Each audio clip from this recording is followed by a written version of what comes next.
All right, let's dive right into this explainer. Today, we're unraveling a case study that honestly just completely blew my mind.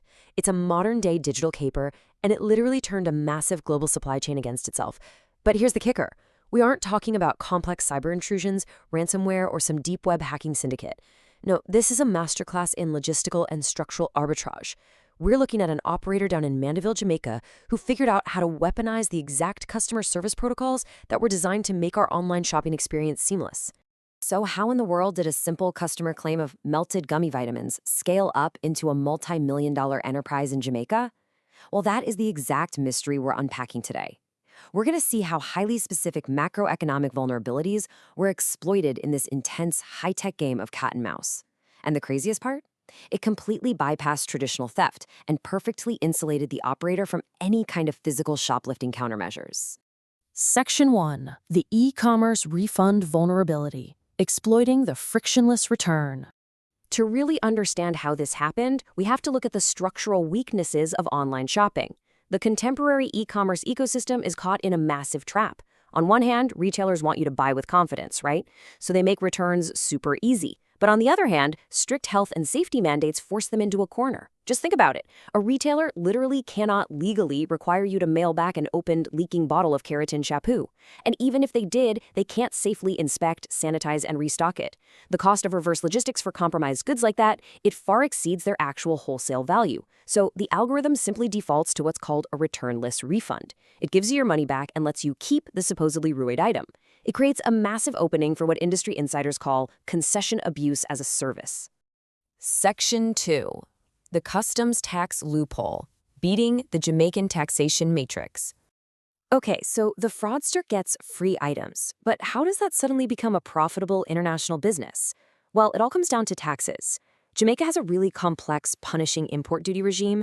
It's designed to generate state revenue and protect local manufacturing. To put that into perspective, compounding taxes can add upwards of $100 in clearance fees to a simple $200 device.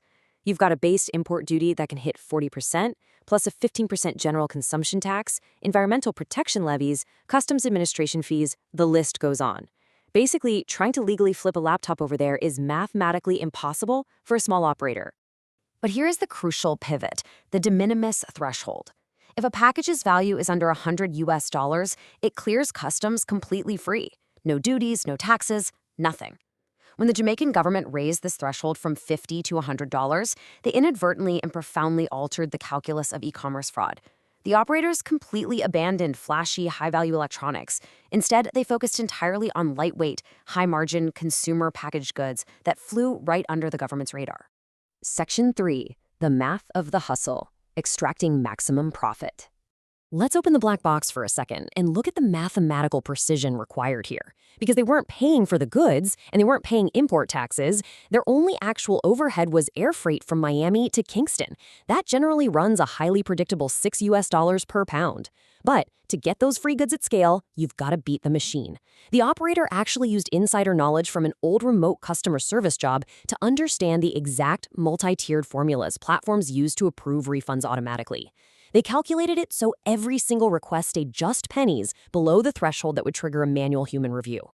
And when you put this theory into practice, the numbers are just wild. For example, they'd buy a 3-pack of gummy vitamins, claim they arrived melted, pay roughly $9 in freight, and then sell them locally for $35. That is a 288% pure profit margin, all for simply exploiting an automated customer service trigger. And then there's baby formula. 441%. It is absolutely staggering to realize that stealing hypoallergenic baby formula through a bot yields a 441% pure profit margin. Zero initial capital investment, massive returns. An $85 specialty formula only cost about $12 to ship because it's so incredibly lightweight. It clears customs for free, and then it sells in the local Mandeville market for $65. Section 4. Evading the fraud algorithms, masks, and proxies. Now, to keep these massive margins flowing, the operators had to constantly dodge account suspension rules. Obviously, if one account is always asking for refunds, it naturally gets banned. Digital identities, proxies, virtual credit cards, those are easy to synthesize infinitely. But there's one massive bottleneck: the physical delivery warehouse in Miami. All these fake accounts still had to send packages to the exact same physical freight forwarder in Florida. If an automated system sees hundreds of refunds shipping to the same building, it locks it down immediately. And that is exactly where a tactic called address jigging comes in. Address jigging is brilliant in its simplicity. By systematically altering how an address is written, like spelling out numbers, adding random characters, or tweaking abbreviations, the fraudster creates what looks like hundreds of unique residential locations to a legacy, rules-based fraud system. The algorithm thinks they're all different and clears the shipment. Then the final mile courier, the actual postal worker, easily realizes it's all going to the exact same physical building anyway and just drops it off without a second thought. Section 5. The machine learning counterattack. Cornering the operation. But of course, enterprise retailers weren't just going to take this loss lying down. So how exactly does an AI catch a digital ghost? Since those legacy rules-based systems were completely blind to address jigging, loss prevention managers had to deploy massive, multi-layered machine learning frameworks. We're talking systems capable of analyzing hundreds of data points in mere milliseconds. The AI doesn't just look for exact text matches anymore. It uses complex graph-based detection to map interconnected relationships between seemingly totally unrelated users. It uncovers the hidden structural footprint of the whole fraud ring. And their absolute secret weapon against address jigging? The Levenstein edit distance algorithm. Think of it like an ultra-aggressive spell checker for physical addresses. It mathematically calculates the minimum number of single-character edits needed to change one string of text into another. If the mathematical distance between a weirdly spelled new address and a known freight forwarder is just too close, the AI instantly flags it. The jigging disguise was mathematically normalized and completely neutralized. Once that deep network analysis mathematically mapped the Miami reshipping hub, the automated system immediately locked down every single account. Just like that, the 14-month heist ended. The AI enacted strict policies that required verifiable government-issued IDs for any further refunds. The operation collided with an impenetrable algorithmic wall. The free ride was officially over. Section 6. From fraud to formal enterprise, the ultimate pivot. But here is the truly fascinating epilogue to all this. Over those 14 months, this operation successfully built a robust capital reserve of 15,000 US dollars. That's over 2.3 million Jamaican dollars. How? By tapping into decentralized WhatsApp boutiques. Jamaican millennials heavily prioritize product quality, value, and brand trust. They really want those premium foreign consumables. So by posting inventory on WhatsApp statuses and collecting pre-orders through direct messaging, the operator entirely bypassed physical store overhead.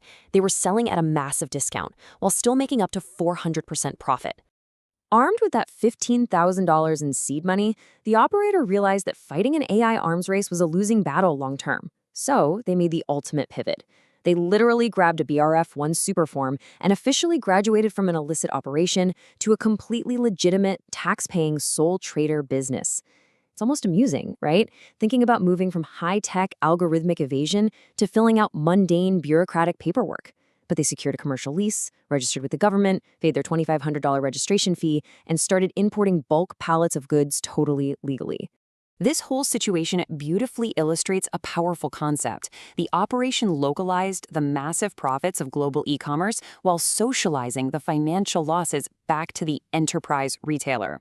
What we are looking at here isn't just simple cyber theft, it is a literal masterclass in structural arbitrage. They exploited corporate return policies, they manipulated the exact math of customs thresholds, and they capitalized on the explosive growth of informal WhatsApp commerce. They completely insulated themselves against the legal overheads that normally crush small importers in developing nations. They completely insulated themselves. As we wrap up this explainer, it leaves us with a pretty profound question about the global economy. How many legitimate businesses in developing economies today were secretly seeded by algorithms losing a game of cat and mouse? What begins as a synthetic identity claiming a bottle of shampoo leaked in transit can quietly evolve into a tax-paying brick-and-mortar store right in your neighborhood.